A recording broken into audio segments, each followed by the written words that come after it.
Hey there, this is Christy Winfrey with Legacy Transactions, bringing you another Tuesday tip. Last week we spoke about how do you know if a property is in a MUD district, and then also could it possibly be in more than one MUD district.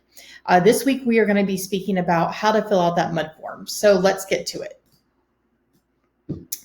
So this is the property that we worked on last week. If you remember, you'll click on this tax account record, and then that is going to pull up our tax record. If you go down to jurisdiction, you'll see under here all the different types of taxes that you pay for. This one has Harris County MUD 239. It also has the flood control district. And as you remember from last week's video, the flood control district will also need a MUD form. If it is on this MUD bond info, you will need a MUD form for it. So you might sometimes see PUD, UD, or WCID here.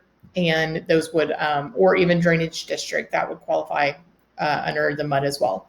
So this one we're looking for is Harris County MUD 239. And what you can do is you can hit your control find and type in 239.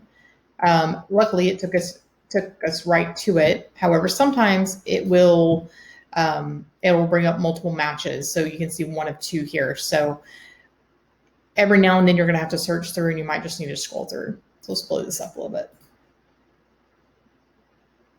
Okay, so what you're going to do now is you've got your MUD form up, and this first blank is going to be the Harris County MUD 239.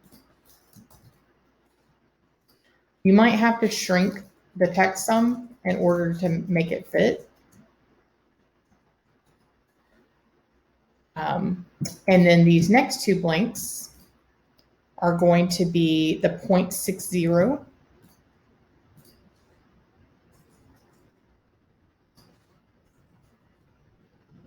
And then this next blank is your next big number here under bonds authorized, so 61020.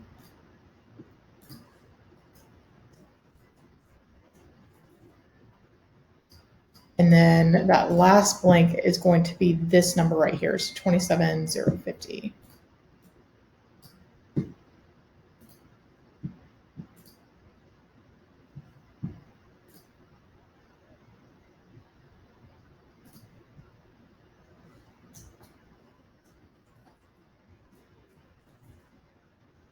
And then this blank right here is going to be unknown.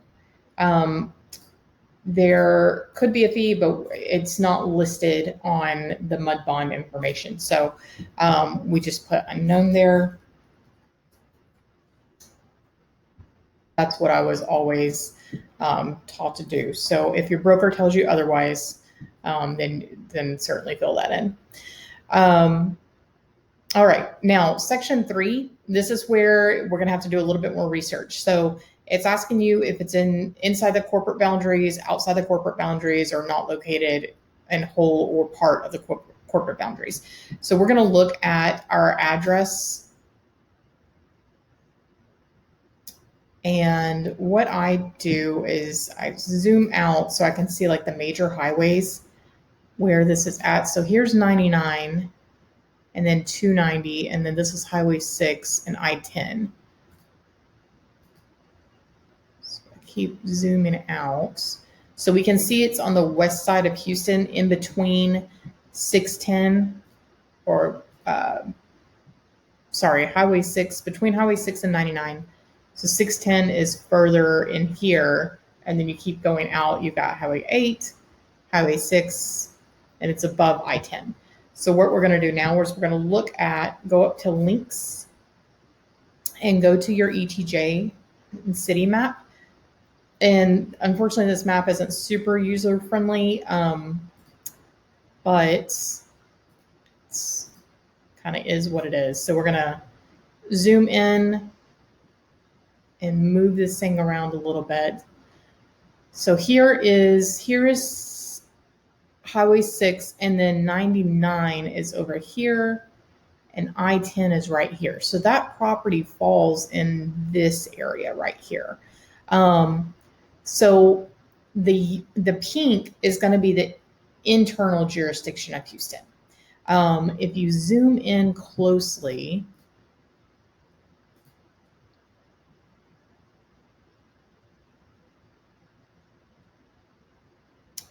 sometimes it will say internal jurisdiction. But in the pink, I'm sorry, the more of the yellowish color, sometimes you will see where it says more down here in the south.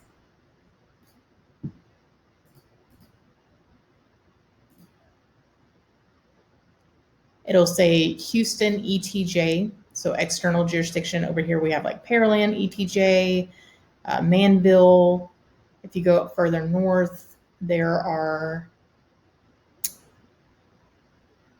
right here it says Houston ETJ. So the yellowish color is going to be Houston ETJ unless it says like Pearland or Manville. So here's our I-10, Highway 6 and 99, and then right here in this section is where that house falls, and it says Houston ETJ. So what you're going to do is you're going to mark the second box with an X, and then if the second box is marked, you're going to mark box B, and that's going to be Houston. And then if it was within the corporate boundaries, which would be in the pink, that would have been an X here, and it would say Houston here, unless it says within that pink, it says within the jurisdiction of, let's see, I think that's still Houston, or within the jurisdiction of Conroe, jurisdiction of Willis. There's this Willis ETJ.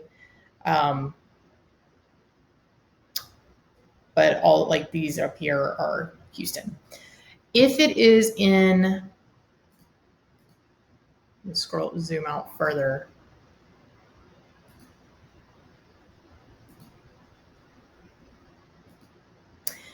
If it's more in the white color over here, this is the third box. So it's not located in the whole or part of the corporate boundaries. So that's how you figure out, what you mark here. And then here you have to put the legal description. So you're going to go back to your tax record and pull the legal description there.